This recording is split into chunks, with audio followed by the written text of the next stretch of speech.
نحمده ونصلي على رسوله الكريم اما بعد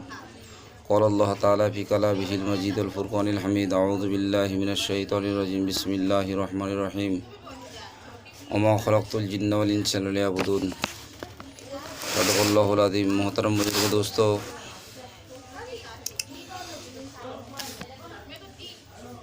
جنات کے سلسلے میں جو بات چل رہی ہے یہ پارٹ نمبر 90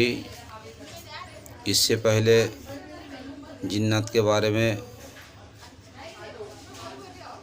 مختصر طور پر کچھ بات ذکر کی ہے۔ اس سے پہلے جو بات چل رہی تھی جن کی ابتدا میں انسان کی نماز اور جنات کے ساتھ انسانوں کی نماز، اس سلسلے میں بات چل رہی تھی، اور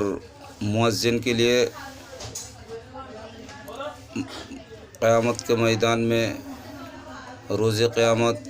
گواہی دیں گے۔ تو حضرت ابن ابی صعصع رحمۃ اللہ علیہ سے روایت ہے کہ حضرت ابو سعید خدری رضی اللہ تعالی عنہ نے ان سے فرمایا کہ میں نے تمہیں دیکھا ہے کہ تم بکریوں اور صحرا نشینی کو پسند کرتے ہو۔ جب تم اپنی بکریوں میں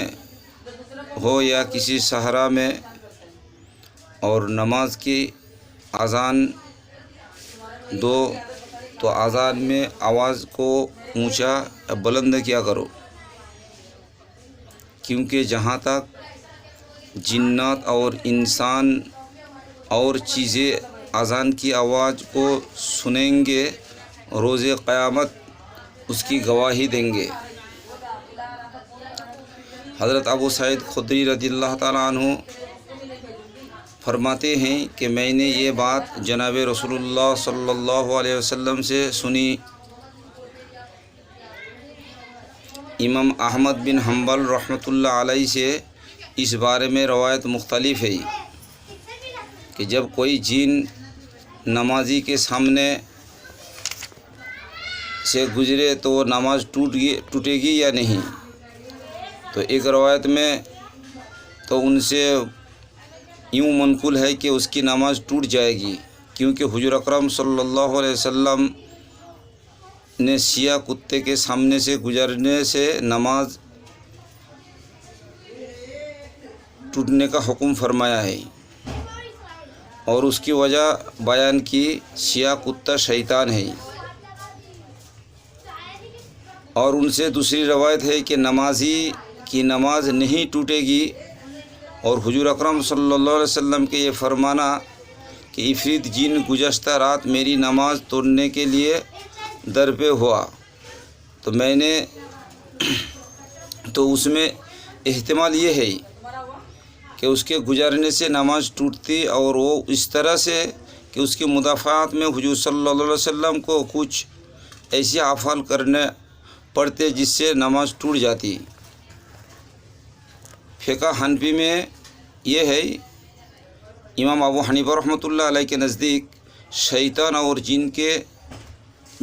کے نمازی کے سامنے سے گزرنے سے انسان کی نماز نہیں ٹوٹتی، اور نہ ہی جن کی نماز اور جن کے سامنے سے گزرنے سے ٹوٹتی ہے۔ اور یہ نماز کے ٹوٹنے نہ ٹوٹنے کا مسئلہ بھی تب ہے جب نمازی کو جن کے گزرنے کا علم ہو جائے، یقین ہو جائے۔ اگر نمازی کو جن کے گزرنے کا علم نہ ہو تو یوں ہی سمجھا جائے گا کہ نمازی کے سامنے کوئی جن نہیں گزرا۔ یہاں نمازی کے آگے کسی جن یا انسان کے گزرنے سے نمازی کو کچھ نہیں ہوتا، گزرنے والے کو گناہ ضرور ہوتا۔ تو اس بات سے معلوم پڑا کہ اگر نمازی کے سامنے سے کوئی جن انسان گزر جائے تو اس کی نماز میں کوئی خرابی نہیں، بلکہ سامنے والا چاہے جو انسان ہو یا جنات ہو اس کو گناہ ملے گا۔ تو انشاءاللہ اس سلسلے میں اور بھی بات چیت کریں گے۔ وما علینا الا البلاغ۔